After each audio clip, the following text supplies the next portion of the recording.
All right, guys, let's kick it off with your fixed strategy. This is the first strategy that we're taught, all right? And this is our bank accounts, our money market accounts, our bonds, our certificate of deposits. As you're gonna see here, this is a fixed rate of return. So we're gonna have a really slow yielding growth, right? We're not gonna make a lot of money using this strategy, all right? But this is one of the first ways we're taught when we're kids and as young adults to save our money. All right, so we like it because it's liquid. We have access to it. If I need to repair something in my house, if I need to get an oil change, if I need to get some groceries, I can swipe my debit card, I can pay with cash, I can withdraw my money from the bank. We like it because we have access to it. The next reason why we like it is because it's safe, guys. The the FDIC insures the money up to $250,000, okay? So we like it because it's safe, it's protected. We can sleep at night knowing nobody's gonna be able to touch our money.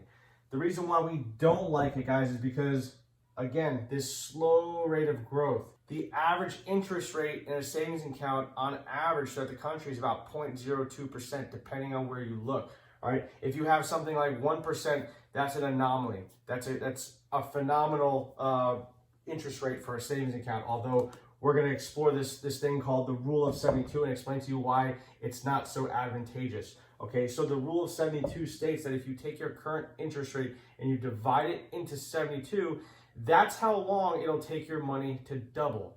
All right, so in the scenario here, we have a 1% interest rate divided into 72 gives us 72 years to make our $1,000 turn to $2,000. Now, I don't know about you, but that seems like an awfully long time for me to double my money, okay? With inflation on the rise, the government printing out trillions of dollars, we know on average we're gonna see about 3 to 4% inflation year after year, all right? So this is a huge problem. We're safely losing purchasing power. If we're only earning 1%, inflation's rising, the tide of the river's going down at 3 to 4%, you're coming up at 1%, it's not gonna be an advantageous position for you to grow your money. All right, so that leads us to the next strategy, all right, to grow our money. And this is a very common one. So as we grow up, we get a job. Typically we're put into a 401k, a TSP, a 403 Bravo. We're trying to save for our kids' college through, a 529 college plan. All right, this is our variable strategy. All right, the market goes up, it goes down, it goes up, it goes down. It's an emotional roller coaster, guys. These plans are controlled by the government, all right? So I'm not talking about your individual stocks. I'm not talking about you crypto traders out there. I'm not talking about that. I'm talking specifically these qualified plans, okay? So why do we like it? We like it because of the speculative growth. We like it because we can get crazy highs of the market, right? We can lock in some profits there. That's awesome. But for every upswing, there's a downswing, right? So we don't like it because there's no guarantee rate of return, right? It's not predictable income. All right, and if you were a part of the 2008 crash for the real estate market, if you were a part of the pandemic in March that dropped the market 40%, like you understand the ups and downs, right? Some people were getting ready to retire at that time, and let's say they had 100K in their 401k. Well, the market dropped 40%, they're down to $60,000, and oh, by the way, it's tax deferred. So let's say they were planning on retiring, pulling that money out. They haven't even paid taxes on that money. So they got hit pretty hard, guys. So when we're talking tax deferred, we're talking weighing the option between getting taxed on the seed versus the harvest, right? So are you putting money in that's pre-taxed? You get money from your paycheck, it's already taxed, and then you're putting it into a financial vehicle, or are you gonna get taxed in the harvest? The money's not coming to you in the form of a paycheck, it's getting immediately diverted into your retirement strategy, your 401k, your TSP, etc.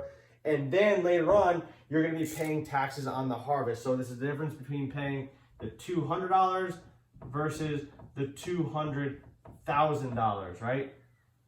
I don't know about you. My personal preference is I'd rather get taxed here than here. The question you have to ask yourself is, with everything going on, with the trillions of dollars being spent and printed, do you think that taxes are going up in the future, or do you think they're going down? I'll leave that one for you to decide. All right, the next and the last strategy that we're going to talk about, which many of you have not been taught before, is the indexing strategy. All right, so imagine a product when the market goes up, you profit. When the market goes down, you don't lose, right? You have a 0% floor, meaning you never lose, okay? And we do this through the indexing strategy. Why do we like it? We like it because it's liquid, just like our bank account, right? You have access to your money at any time, all right? This is huge, guys. Cash is king. In the future, once the real estate market, in my opinion, goes down, guess what? I'm gonna have money available to me to go ahead and go shopping, right? Some people whose money are going to be stuck in the 401k or the TSP, yeah, they might have some money in there, but they can't access that money, right?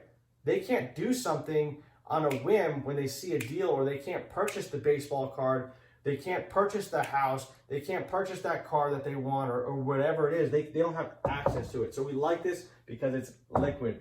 Guys, we also like it because it's safe, right? Like I said, we're never going to lose our money, right? It's tied up. The insurance companies have it. They have it invested through the indexing strategy. We're not going to go into the indexing strategy, but just know that it is safe. Next, we have a predictable rate of return, guys. It's not a guaranteed rate of return, but we have historical data on average that every decade we're gonna fall between 7 to 10% growth. All right, so if we look at this rule of 72 and we plug in these numbers, 10 into 72, that's going to give you about 7 years to double your money. So if in this particular strategy, if you had $100,000, well, guess what? In 7 years at 10%, you're going to have $200,000. Another 7 years, you're going to have $400,000. Another 7 years, 800, and then boom, you've crossed the magical million.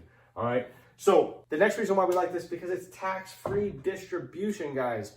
You're putting in pre-tax dollars. When you want your money, you have access to it. It's liquid, right? And on top of that, it's tax-free. So that $1 million that's sitting in this account right here, guess what? When you pull it out, you have $1 million. If you pull out $1 million here, guess what? You don't have $1 million. You might have 600 grand, depending on the taxes and where you're at, right? So here we have direct access to the money that we own. Here we're still playing the tax game. So the question is where do you want your money growing, and what kind of tax advantages do your strategies have that you're implementing, right? And lastly, in the indexing strategy, not necessarily the strategy, more so the product side. If you have an index universal life, which is kind of what I'm looking at here, which is a life insurance contract, you're going to have an associated death benefit to it as well. So when we're talking about life insurance and we're talking about index universal life, which is sort of what I modeled this particular example off of, you're going to have the highs of the market, no lows of the market. You're never going to lose, right? So you're going to profit, you're going to have liquidity, you're going to have safety, predictable rate of return, tax-free distribution, plus your death benefit. This is what they call the rich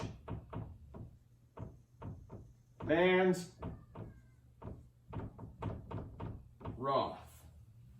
I'm sure all of you have heard about a Roth IRA, and it is a step in the right direction. However, the Roth IRA doesn't provide these 4 additional benefits, right? It just can't do it. Minus the tax-free part. It's not liquid. It's not safe because it's attached to the market. It's not predictable because it's attached to the market. There is no death benefit. Guys, this is how we create generational wealth right here. Right here. Properly structured life insurance policy using the indexing strategy to help you protect, preserve, and grow your wealth, and also create generational wealth. Thanks for joining me, guys. I appreciate it. See you next time.